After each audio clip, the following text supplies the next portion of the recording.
To give you an idea of some of the stuff you might be getting into, we've sent them to meet with an advisor over at Mays Business School for stuff like contract negotiation, partnership agreements, how to incorporate, as Dr. Lester said.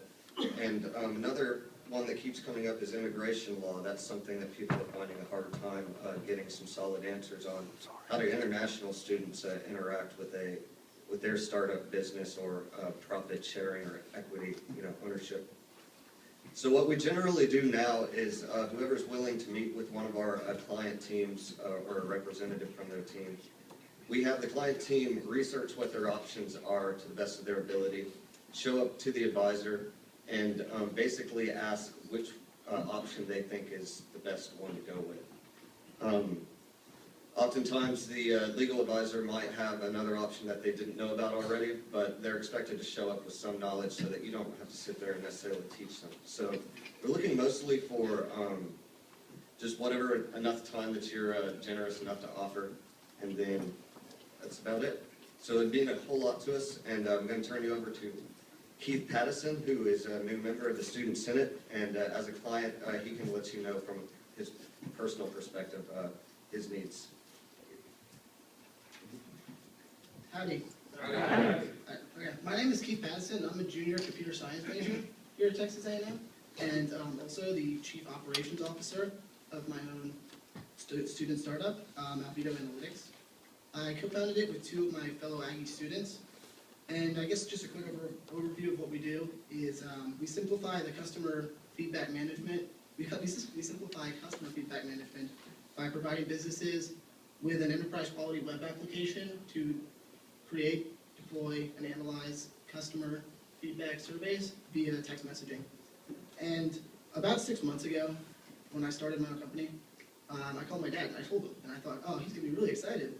And I called him up, and he was moderately excited, but he was like, well, what about liability? What about intellectual property? And what about software licenses and all this stuff? Because he's like a software engineer, and he always has problems with the legal guys. They're always telling him, oh, you can't do this with software licenses and stuff. And so 6 months later, I'm standing here, and I still don't have a clear answer. I called him today and told him, he's like, are you going to come up with an answer? I was like, maybe. We'll see. As my company continues to grow, legal issues become increasingly pressing on us. They're a high priority. We know we have to really work on our privacy policy and all these different things that could happen to us if the system accidentally mass text 80 people or 80,000 people or something like that, and we're all liable for that. So it's kind of scary, but at the same time, we don't have anyone to turn to because we can't afford to get lawyers. Now, not that we need a huge team of lawyers. It's just more we need just a 5-minute phone call. That's really all that it is. And okay, in my time as an entrepreneur in residence at Startup Aggieland, I've noticed that the entrepreneur community has grown exponentially since it started. It was just 2 people when I got there, so it has grown quite a bit. But the biggest issue I've seen from them is they provide so much support, but the biggest lack is in the legal area. I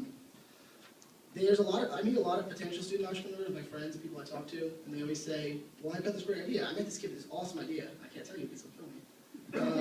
And he's like, but I have to talk to an intellectual property lawyer before I go to anyone. And I was like, well, actually, you could probably start making this right now if you go to Startup Aggieland. He's like, no, I have to talk to an intellectual property lawyer. And Startup Aggieland currently doesn't really provide that opportunity to talk to anyone that can provide them the assistance that they need to get going. And to me, this Startup Aggieland provided me the opportunity to make my dream a reality, which to me is one of the most empowering feelings that anyone can experience, let alone as a student in college. I think that it's exponentially great in this university to have student entrepreneurs like this, even if they fail.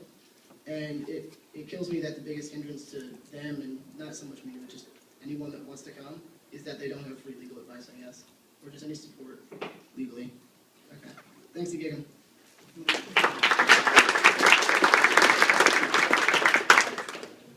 So thank you for listening to our pitch.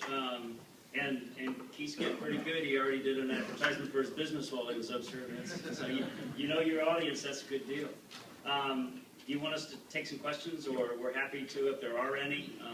Again, we're not quite sure we know what this relationship's going to look like. We're not asking you. We want you to not think that you're going to get sued by a student if you give the wrong piece of advice or something. So we're willing to do whatever it has to get that off the shelf. But we know we need your help. and we'd really like to have a relationship with the Texas Aggie Bar Association, and hopefully it would be beneficial down the road. So is there anything I can answer? Yes, sir. Carl? How does somebody sign up, or what do you want us to do to participate? Yeah, that's a great question, and we don't know the answer to that yet. I think I'd like to work with your association and the board to see what fits best. I've had some initial conversations with Ross and Mike.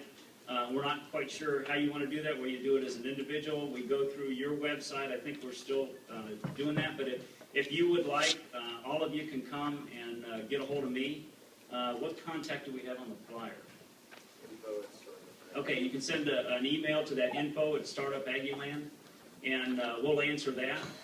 If just to start off, I think, Carl, probably the best thing to do would be, if you have an interest, either email me or email that info email address, and we'll get you set up on a list. If you could tell us about what you'd like to participate in, it's intellectual property, contract law, real estate, whatever it is, or just general, then we can get you on that. And again, like Beau said, we're trying to prep the students as best we can, so we don't take an hour of your time. We're talking about 10 to 15 minutes max, what we're thinking.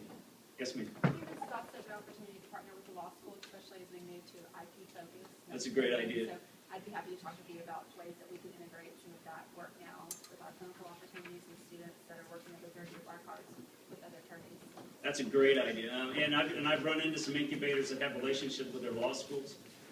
And so now that we're going to get one of those, I think that'd be wonderful. Because we can get the law students down here or use them. That's a really good idea. Be a great resource. Good. It'd be good for them, good for us as well. So just talk to you about that. Yes, please.